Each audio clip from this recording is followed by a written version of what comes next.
अशोक अशोक भाई साहब, बहुत स्पेसिफिक सी चीज है कि कल अमित शाह साहब ने जिस भाषा का प्रयोग किया, क्योंकि सारी भाषा की बात है।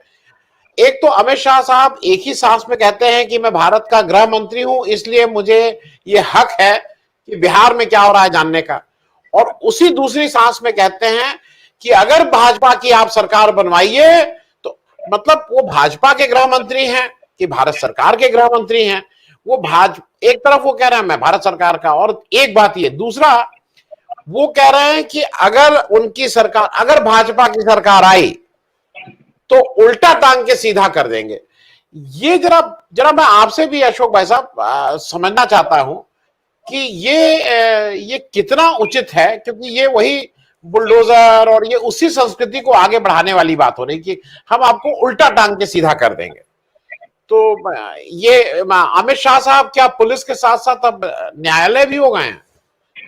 अशोक माथुर साहब, अभी भारतीय जनता पार्टी और उनके जो साथी हैं, विशेषकर राष्ट्रीय स्वयंसेवक संघ, उनके उद्देश्य, उनके मकसद सारे बड़े विचित्र हो गए।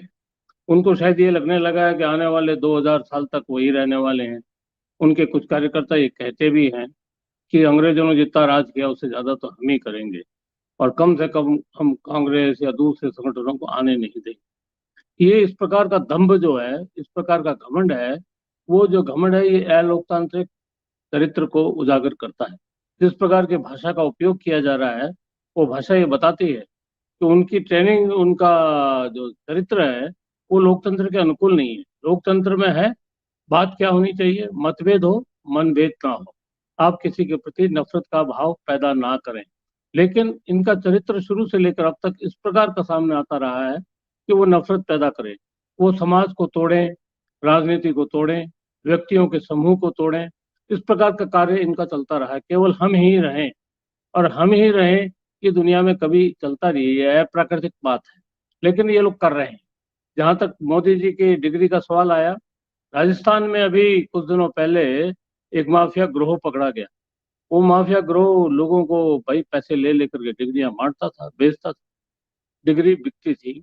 और जब से प्राइवेटाइजेशन का चक्कर चला है, प्राइवेटाइजेशन के चक्कर के बाद मुझे बहुत से सोर्स से पता लगा है कि प्राइवेट यूनिवर्सिटीज ने तो अपना अलग अलग गोरख धंधा चालू कर दिया है।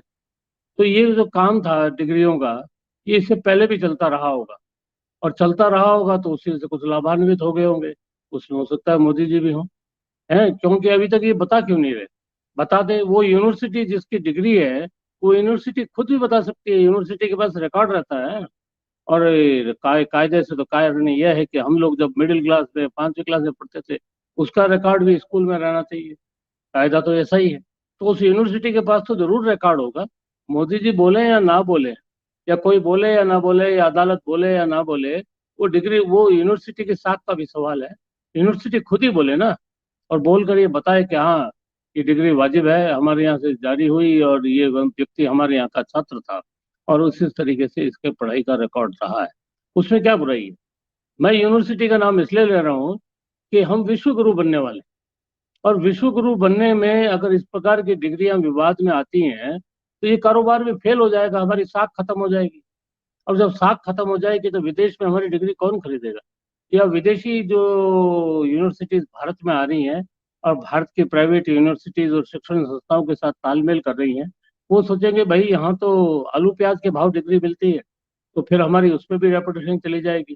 तो विश्व गुरु बनना तो भाई खतरे में पड़ जाएगा। इसलिए इस बात का खुलासा स्वयं मोदी जी कर दें, इनका स्कूल कर दे, इनका विश्वविद्यालय कर दे, राष्ट्रीय स्वयं कर दे। इससे पहले ये भाजपा के प्रचारक बन के दिल्ली के ऑफिस में रहे थे, वो लोग भी कर सकते हैं, अडवाणी जी भी कर सकते हैं, करना चाहे तो, क्योंकि अडवाणी जी के शागिर्द हैं। अब पता नहीं करेंगे या नहीं करेंगे, डर तो लगता ही है ना सभी को, तो पता नहीं। लेकिन दूसरी बात जो महत्वपूर्ण है कि इससे भी ज्यादा महत्वपूर्ण मुद्दे हमारे मुल्क में बरकरार हैं। मुझे ये समझ में नहीं आ रही कि काफी लंबे समय से, जब से इस प्रकार की शासन तंत्र चला है, कि मूल रूप से इस प्रकार का ध्यान रखा जाता है कि किसी भी ढंग से हमारा वोटर जो है, मतदाता जो है, वो किसी प्रकार का भेद नहीं जान ले, और मतदाता को किसी प्रकार का राजनीतिक प्रशिक्षण नहीं हो जाए, मतदाता को किसी प्रकार का राजनीतिक फिलोसफी का ज्ञान ना हो जाए। कि किस प्रकार की व्यवस्था में क्या होता है। जैसे फासिज्म, व्हाट इज फासिज्म, आप सड़क पे खड़े होकर लोगों से पूछना चालू कीजिए तो मेरे ख्याल है काफी बड़ी तादाद में ऐसे लोग मिलेंगे जो फासिज्म को नहीं जानते। तानाशाही लोग नहीं जानते, तानाशाही लोग इतना ही जानते हैं हमारा वेतन भत्ता नहीं बढ़ा, ये तानाशाही नहीं चलेगी, ये नारा लगाने में जानते हैं। लेकिन वो ये नहीं जान पाते कि तानाशाही का चरित्र क्या है, तानाशाही कौन लोग लाते हैं, कैसे लाते हैं, उसके पीछे की फिलोसफी क्या है। हमारे राजनीतिक में ये बड़ी कमी आ गई है कि बहुत छोटी छोटी बातें हैं जो हमने अपने छात्र आंदोलन में सुनी थी, जैसे समाजवाद, जैसे पूंजीवाद, तो इन बातों पे, या जैसे निजीकरण, बेरोजगारी, ये खेती में डबल आय करने वाला मामला, ये सारी बातें हैं, तो इस पे चर्चा क्यों नहीं होती। मोदी जी जायज है या नहीं जायज, आज वो देश के प्रधानमंत्री हैं, वो देश के प्रतीक के रूप में देखे जाते हैं। जब हम विश्व स्तर पर अपने साख की बात करते हैं, और अभी जैसा कहा गया कि भारत के अंदर काफी विदेशी संस्थाओं की रुचि है, हम बहुत तेजी के साथ आगे बढ़ रहे हैं, हमारी इकोनॉमी बहुत आगे बढ़ रही है, ये सब बातें कही जा रही हैं, लेकिन धरती पे तो दिखनी चाहिए। धरती पे अगर वो बातें नहीं दिख रही हैं तो उन धरती पर नहीं दिखने वाली बातों को गोलमोल करने के लिए ऐसे बातों को उछाला जाएगा, जैसे सुपारी, सुपारी वाली बात एक लेमैन बोलता है, या फिर राजस्थान में सुपारी खाई जाती है दांतों से चबा के, आसाम में सुपारी पैदा होती है, राजस्थान में प्रोसेस होती है, और हर एक आदमी जानता है कि भाई सुपारी जो है वहां से मंगाई जाए, वो खाई जाती है। औरतें बहुत शौक से खाती हैं, पान पराग में खाती हैं, पान में सुपारी डाल के खाई जाती है, वो तो सब लोग जानते हैं। और फिर एक नया अपराधी वर्गों ने, अपराधी जगत के अंदर भी सुपारी चल गया। अभी मोदी जी खुद ही बोल गए सुपारी। अब सुपारी मोदी जी बोल गए तो मोदी जी को इस व्याकरण को समझाना तो पड़ेगा कि भाई ऐसे इतने शुभ चिंतक कौन है जो उनकी सुपारी दे रहे हैं या ले रहे हैं, ऐसा क्या आफत हो गया। और इतनी एजेंसियां जो अभी एकदम, हमें तो इतना नाम भी पता नहीं था, इतनी एजेंसियां देश के अंदर काम करती हैं, हमें तो बॉर्डर पे रहते हैं, बॉर्डर वाला जरूर मालूम था कि भाई एक सीआईडी होती है, एक राह होती है, एक ये होती है, लेकिन अभी तो खूब सारी एजेंसियां सामने आ गई। अगर हैं तो ये तो 24 घंटे में हल होना चाहिए ना, इसको इतना लंबा करने की जरूरत ही क्या है। और इंटरनेशनल भी अब मेरे ख्याल है नेटवर्क बहुत सॉलिड है, तो इनको सब पता लग जाता है कि कौन आदमी कहाँ भाग के गया, कहाँ से नहीं गया। अभी कुछ लोगों को किसी मामले में लंदन से पकड़ के लाया गया, दिल्ली की तिहाड़ जेल के अंदर रखा गया, अच्छी बात है। तो जब पता लगता है जब तो लाते हैं। आपको मालूम है माल्या कहाँ है, आपको मालूम है बाकी भी जो लोग कहाँ हैं, जब ये सब मालूम है, अब लाना है या नहीं लाना, ये तो भाई अपनी अपनी इच्छा का सवाल है। तो कम से कम एक बात को जरूर किया जाना चाहिए, और जो की ऑर्गेनाइजेशन है, जो मुख्य ऑर्गेनाइजेशन है, कांग्रेस के लिए तो मैं इसलिए नहीं कहता हूँ, ज्यादा आलोचना करने की जगह नहीं है, उनके पास आरएसएस जैसा संगठन नहीं, आरएसएस जैसा संगठन उनके पास में नहीं है। उन्होंने एक एक करके, जैसे सरदार पटेल को बीजेपी आरएसएस ने अपने गोद में ले लिया, जिन सरदार पटेल ने आरएसएस पर प्रतिबंध लगाया था, और बगैर सोचे समझे ले लिया, लेकिन उनके पास कोई जवाब नहीं है इस बात का। वो कहते हैं राष्ट्रीय एकता के लिए इन्होंने बहुत बड़ा काम किया, बहुत अच्छी बात है, लिया, अच्छी बात है, लेकिन अभी और भी बहुत से मसले हैं। कांग्रेस के पास एक फिलॉसफी है गांधी की, लेकिन कांग्रेस उस फिलॉसफी पे बहस करनी चाहिए कि भाई मोदी जी उस फिलॉसफी पे चल रहे हैं कि नहीं। तो देश की आजादी का आधार जो था हमारा, वो आधार यही था कि हर हाथ को रोजगार मिले, हमारा आधार यही था कि हम हर खेत के अंदर पानी पहुंचाएं, हमारा आधार यही था कि हमारा गांव ग्राम राज्य स्थापित हो। तो ग्राम राज्य की बात पे चर्चा क्यों नहीं होती। गांधी जी ने ये कहा था, तो गांधी जी को अगर नोट के ऊपर आप छाप रहे हैं, सिक्कों पे आप छाप रहे हैं, आप हर दफ्तर में, अदालत में उनकी तस्वीर लगा रहे हैं, तो जो एक न्यायालय का सिस्टम था, एक कल्पना थी, ये पता नहीं लागू हुई कि नहीं हुई है, कि एक ग्रामीण न्यायालय बनेगा, उसमें गांवों के अंदर जो न्याय पंचायत होगी, न्याय पंचायत के अंदर फैसले हो जाएंगे, तो भाई अदालतों में इतनी भीड़ भी नहीं लगेगी। उस पर तो कोई बोलता ही नहीं है।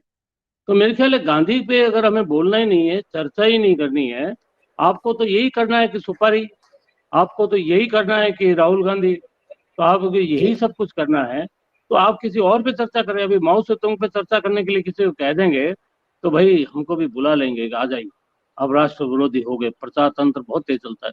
एक बार हम बोल गए थे मुस्लिम कुरान के बारे के अंदर, बोल क्या गए थे, हमने कहा भाई सार सार राख ले, ये धोखा दे उड़ाए।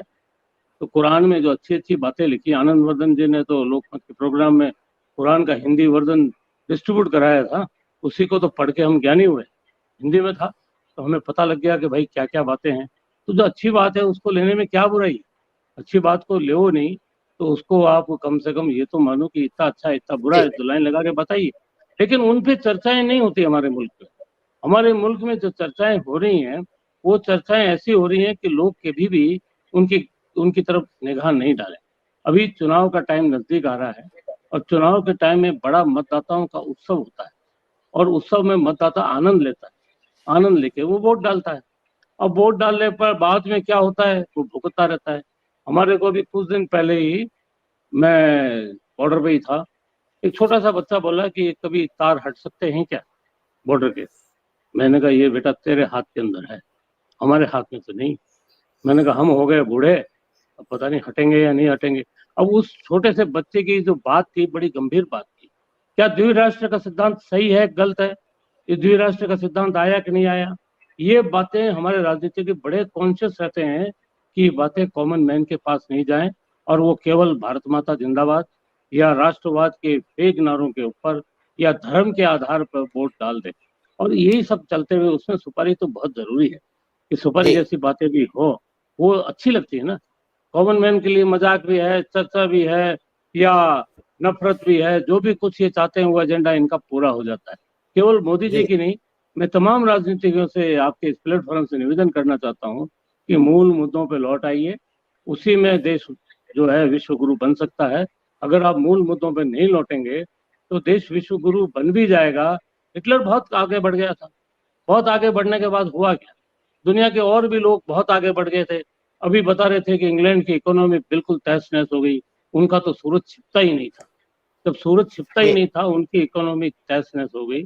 ऐसी हालत के अंदर आप केवल खोखे या केवल लोगों को गलतफहमी में रखेंगे विश्व गुरु, तो भैया काम नहीं चलने वाला। आपको मूल मुद्दों पे चर्चा करके अपना जी पॉलिटिकल इकोनॉमिक और सोशल एजेंडा वैसा ही बनाना चाहिए और उसके आधार पे सबको मिलकर के इस कार्य को बढ़ाना चाहिए। खासतौर से ग्राम ठीक है। स्वराज्य की तरफ आगे जाना चाहिए। धन्यवाद। अशोक भाई साहब, ये हमारे यहाँ कोई हमारे एक दर्शक कह रहे हैं कि बहुत से ऐसे लोग हैं जो जो इस तरह की बातें करते हैं आ, कि मोदी जी अगर ये हैं तो कुछ गलत नहीं कर सकते हैं, मोदी जी ने अगर ये किया है तो गलत, ये एक नैरेटिव बनाया जाता है।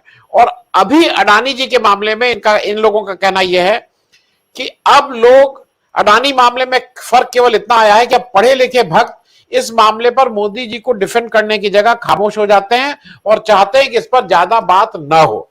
हाँ, थैंक यू विवेक जी।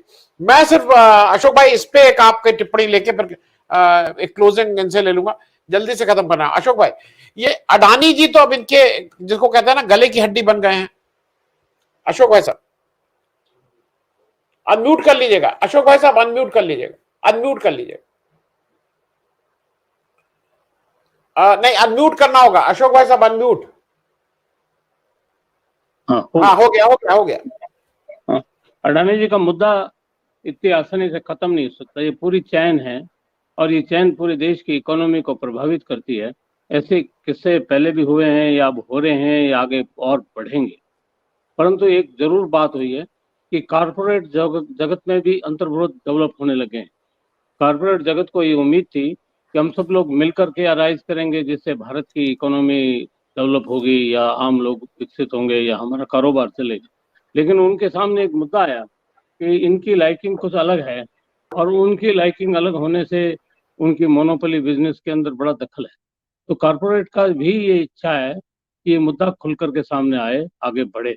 आगे बढ़ेगा ये। परंतु आरएसएस और बीजेपी ये बूथ लेवल की जो ट्रेनिंग कर रहे हैं, उन बूथ लेवल की जो ट्रेनिंग आजकल बहुत जोरों में चल रही है। हर बूथ पे इनको 60-60 आदमी, 100-100 आदमी तैयार करने हैं जो वोट पोल कराएंगे।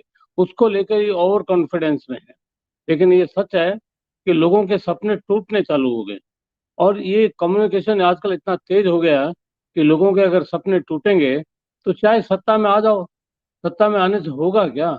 सत्ता में आने से जन विरोध को इनको फेस करना ही पड़ेगा।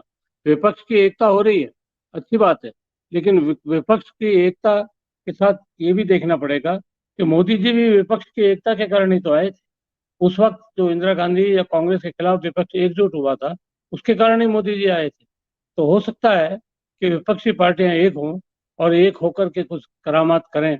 लेकिन अडानी का मुद्दा तो देश समेत सामने आना ही है, और ये जो जेपीसी नहीं बुलाना चाहते, ऐसा करके भी ये अपना चरित्र उजागर कर रहे हैं कि वो जनता की बात को तो सुन ही नहीं रहे। धन्यवाद।